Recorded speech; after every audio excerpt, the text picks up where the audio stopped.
you ever wondered why we exchange gifts on February 14th? The answer lies behind the three legends of St. Valentine. Centuries ago, there was a festival called Lupercalia. It was celebrated and held by the Romans in 753 BC. It was celebrated on February 15th, and it was known to be a very gruesome and violent festival for swearing off any infertility for women at the time.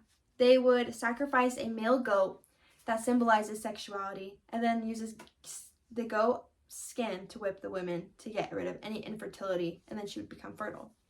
I have a picture that symbolizes this. You can see here that the men are using the goats right here, and this is the goat skin, and the goats are symbolizing sexuality, and then they would whip the women, and then the women become fertile, as you can see here that she's carrying a child. I chose this topic because it really interests me, and with Valentine's Day coming up and happened already, that I just really never understood the history behind it, and I just really wanted to learn more. I have experienced the St. Valentine's effect that would just be receiving any gifts on Valentine's Day, giving gifts, wanting to be loved. Anyone has experienced this, and they just call it the St. Valentine's Day effect. I researched every legend, and I found out very interesting facts with all these sources. And it's just one of my favorite holidays, and I just wanted to learn more about the history of it, and just wanted to dive more into the history of Valentine's Day.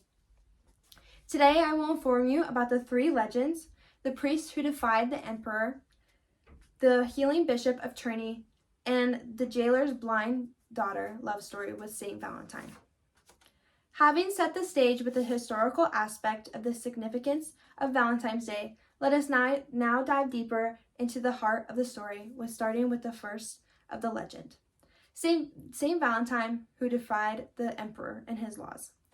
The Roman legend of Claudius II did not want any of his soldiers to be distracted by any means, especially when it came to women. By doing this, he thought he was doing smart by banning all weddings, marriage, anything of the sort.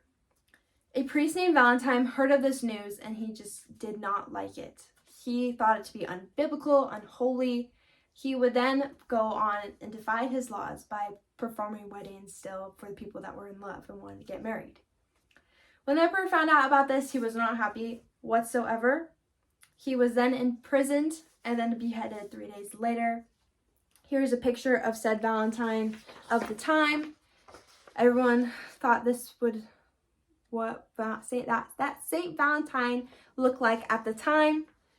And then he was beheaded 3 days later in front of the whole town, leaving a very big impact in that time. From the defiance of St. Valentine's against the unjust laws, we shift to a different kind of courage, one with more miraculous compassion, with the story of the healing bishop of Terni. A 3rd century based story in the Umbria, Italy, of a bishop that got summoned there as a well-known miracle worker to healing a child of prominent. After healing this child, the whole family converted to Christianity, along with the Greek scholars that were staying with the family. Once the emperor heard about this, he did not like this whatsoever, and he wanted the bishop to sacrifice himself in front of the pagan gods. According to Barton, the Greek legend of the pagan gods were Thor, Odin, Loki, Freya, any mythical god that they looked up to. The bishop refused this and wanted to stay faithful to his Christianity. He got beheaded and buried outside of Terni, further cementing his legacy and martyr of love and faith by dying with his faith and being a miracle worker. And he was very well known for that. And here is a picture of what that well-known bishop of Terni looked like. You can see here, he's holding this. He is a Christian man. All right. The third legend is a jailer's blind daughter love story with St. Valentine. St. Valentine got arrested for helping the prosecuted Christians, and because of this, he was in the jail cell, and his execution wasn't for a little bit after he got arrested. And his jailer's blind daughter would pray with him every night, almost every night, and eventually God restored the girl's sight. And when it came to the night of his execution, St. Valentine wrote a love letter, leaving it for her in his jail cell, signing at the bottom, "Love, your Valentine." And this gained reputation as a patron of saint of lovers.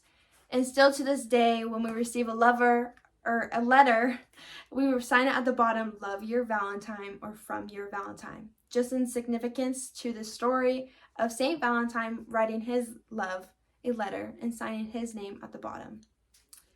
To celebrate the death of St. Valentine, Pope Gelasius officially ended the festival of Lupercalia in the late 5th century AD. And here is a picture of the St. Valentine and Julia in love. Just to give you an idea or picture what that looked like between them. Pope Gelasius then declared February 14th a day of remembering for St. Valentine, and to this day has become the day of love that we still celebrate every February 14th. Today I informed you about the history and the 3 legends of St. Valentine. First, I informed you about the horrible festival that led to the discovery of February 14th, which is the day we love to celebrate love. And I informed you about the priest who defied the emperor on the marriage laws he did not see that was holy. Second was a healing Bishop of Tournai, to remember him by the love and faith that he died with that day. Third was a love story of St. Valentine and Julia, and just the letter that he signed, "Love, your Valentine," just to remember him by. As we reflect on these 3 legends of St. Valentine, we are reminded that the essence of St. Valentine's Day transcends through chocolates, flowers, love letters, and any gift giving that we do today. Rooted in the acts it defines, compassion, and ultimate sacrifice from all these 3 stories, reminding us on every February 14th the strength of resilience that comes from wanting to be loved and loving to be loved.